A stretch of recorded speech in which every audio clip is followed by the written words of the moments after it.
Hey review family, keep it tight. My name is Jay Morrison. Welcome back to the Metal Tempest, and in this video I'm going to be covering the new Stick to Your Guns record entitled Spectre. New record from the straight-edge Orange County, California, heavy-hitting punk ragers Stick to Your Guns. This is the longest, I believe, they've ever gone without releasing a record, the longest studio-length gap, with their last record being released back in 2017, making it a 5-year gap between studio-length albums. Now, it's kind of interesting because I found myself liking a lot of the instrumentation and compositional elements of this record more than I did anything else, pretty much. Now, okay, lyrically, this record isn't the strongest. Most of the tracks boil down to exactly what Stick to Your Guns usually writes about, this rebellious, us against them attitude of punk. It's nothing to write home about, and I didn't really find myself being pulled into much of the messaging, but it's the performances that carry this record to be a really good listen.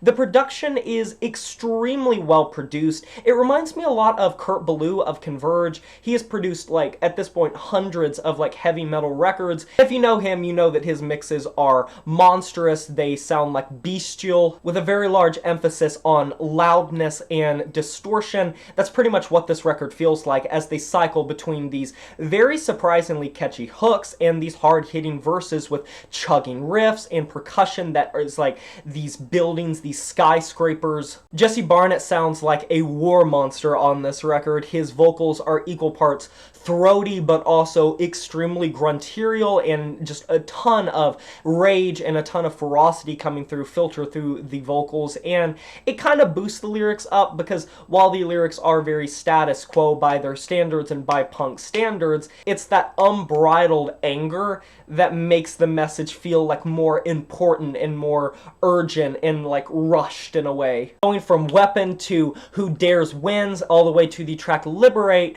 I was impressed by the choruses on this record. Are they a little bit corny and a little on the nose and cheesy, especially in the lyrical department? Yes, but holy hell do they not hit like a ton of bricks. Now, unfortunately though, there are tracks that I think flounder for one reason or another. A Roll to Win feels extremely gratuitous in the way it comes across. It's probably one of the most preachy tracks on the record, and the chorus one of the more uninspired and familiar choruses from their own standards that they write across this record. And Open Up My Head, while I do appreciate where they were going, this track feels extremely directionless, and it feels like I could get this instrumental from any new grunge revival project. Swain comes to mind. And this track reminds me of like if The Plot and You tried to write an even slower track that goes into a punk, fireworks show in the latter half, but there's just something missing, some sort of key component that's missing about it. But I will say there are many more standouts on this track listing than there are shortcomings. Tracks like The Shine boast this really grooving riff that sort of leads you through the entire thing, and the chorus, like I said earlier, slaps, and the single More of Us Than Them has a lot of mixing techniques that makes it feel like this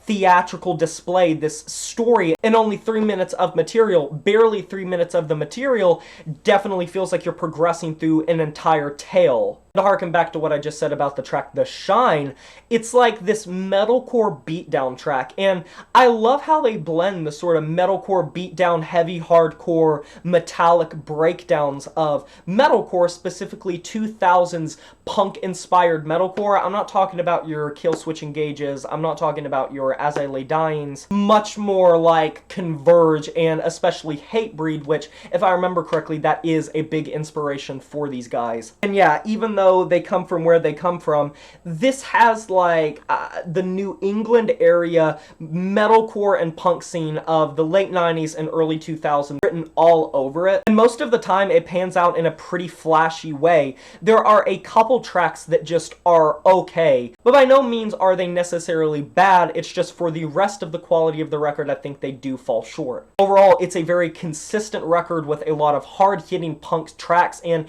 even if the lyrics fall short and there are a couple, you know, duds on the track listing, overall, it is an extremely well-produced metallic hardcore record, and it's rare to hear kind of one of these bands make just such a consistently good record, and I don't really find myself snoring or snoozing through any of this record. They kind of keep up the intensity, they keep up the energy, and even if the lyrics kind of come off a bit on the nose, I think overall this is just a really solid record, even if it isn't anything to massively write home about. It scratches a certain itch that you don't get scratched that often nowadays. I'm going to be giving this album a 7 out of 10. And that is a wrap. Have you heard this new Stick to Your Guns record, Spectre? If you have, let me know in the comment section below what you thought about it. I would love to discuss this record with you. Be sure to like this video if you enjoyed it, subscribe to join the review family today, and smash that notification bell to be notified of my future uploads. You know who it is. My name is Jay Morris, and I'm signing off saying farewell.